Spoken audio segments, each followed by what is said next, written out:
Bagaimanakah kita berdoa untuk para calon presiden dan calon wakil presiden secara benar?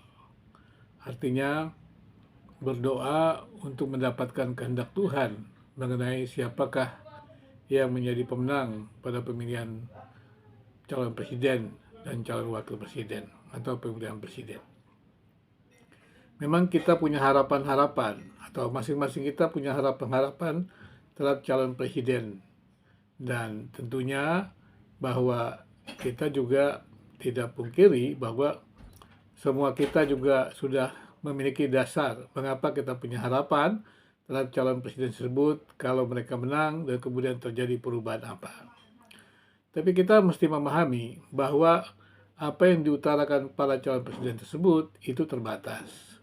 Apa yang kita tahu tentang calon presiden itu juga terbatas. Dan kemudian meskipun kita membandingkan para calon presiden itu, tetap saja informasinya terbatas. Apalagi kemampuan kita terbatas untuk memberikan penilaian. Memang debat calon presiden perlu untuk menggali sampai sejauh mana penguasaan ataupun mungkin lebih tepatnya adalah dedikasi daripada calon presiden tersebut terhadap Indonesia.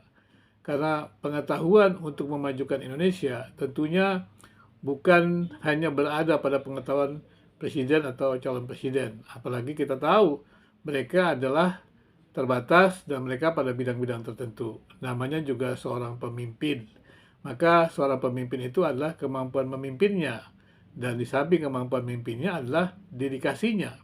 Sehingga dengan demikian, maka ketika mereka memimpin dan punya dedikasi, maka ada harapan bahwa sebagai nakhoda, mereka memperhatikan kepentingan rakyat, bukan kepentingan dirinya sendiri atau juga kepentingan partainya.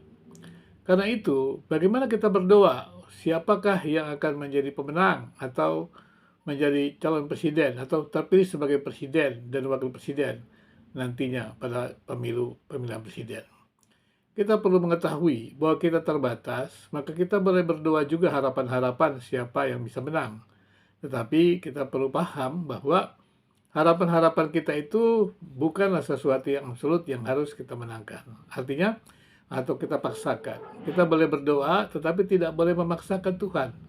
Karena memang kita juga tidak tahu siapa di antara calon-calon presiden atau tiga pasangan tersebut yang memang betul-betul menjadi harapan ataupun mampu memajukan Indonesia.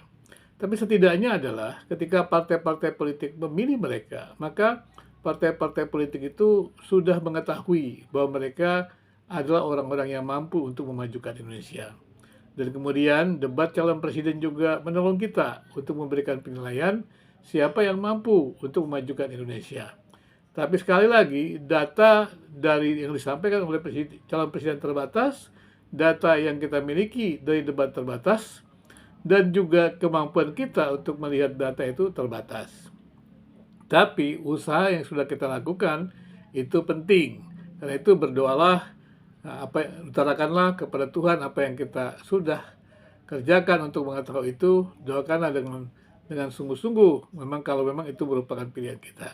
Tapi sekali lagi, yang menjadi penting adalah biarlah kehendak Tuhan yang jadi siapa yang akan menjadi presiden atau menjadi wakil presiden.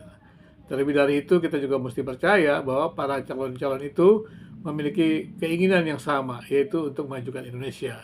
Sehingga dengan demikian, doa kita bukan lagi doa ketakutan, tapi adalah doa yang betul-betul berserah kepada Tuhan. Doa yang betul-betul menginginkan kedaulatan Tuhan.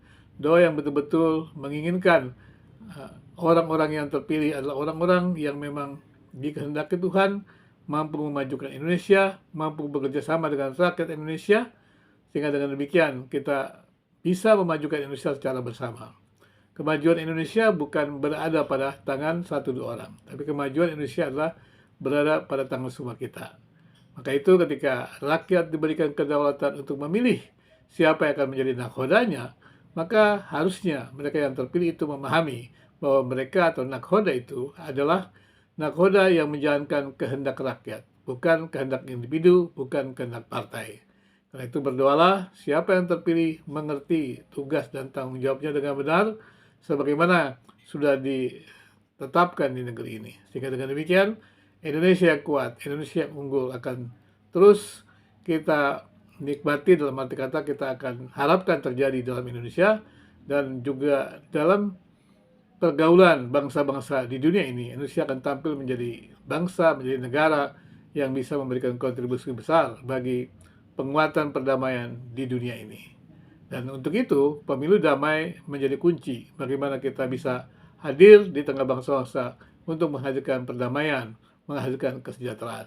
Kiranya pemilu 2024 ini menghadirkan kedamaian untuk Indonesia, menghadirkan Indonesia yang kuat, yang terus maju bagi kesejahteraan rakyat, bagi keadilan, dan secara khusus juga kedaulatan Tuhan yang Maha Esa yang kita akui dalam sila pertama dari Pancasila.